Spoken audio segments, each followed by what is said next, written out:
How you doing? This is George Senda, the guy from Pittsburgh. And the evil former dictator of Cuba, Fidel Castro, is dead. And I salute Fidel, and I hope that he'll have a quick trip to hell and will rot in flames for all eternity. And there are pictures here of victims of Fidel, political prisoners, and we had Raoul Castro tell Barack Obama, "What political prisoners? We have no political prisoners."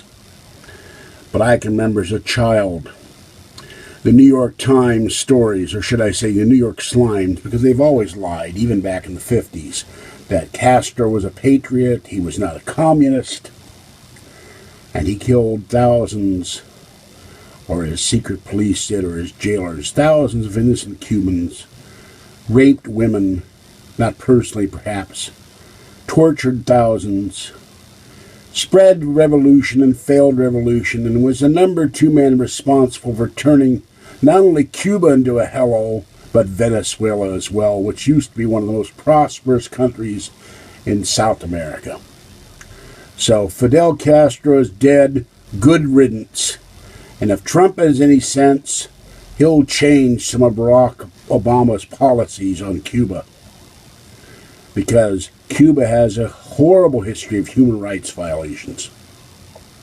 And the country still puts its own citizens in prison for even speaking out against the regime. It's a crime there to protest a policeman. They call it assault. And they throw you in jail for 2 years. All right, this is George Senda, the guy from Pittsburgh. And for those who say I make things up, there are several pictures of a book on the FBI.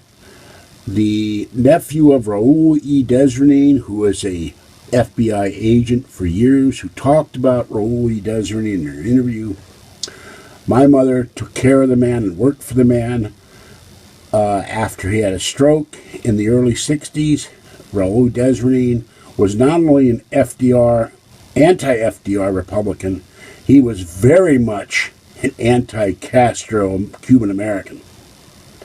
And hated FDR, but he also hated Fidel Castro. And somewhere he and all the victims of Castro are smiling as Fidel heads to hell. All right, this is George Senda, the guy from Pittsburgh.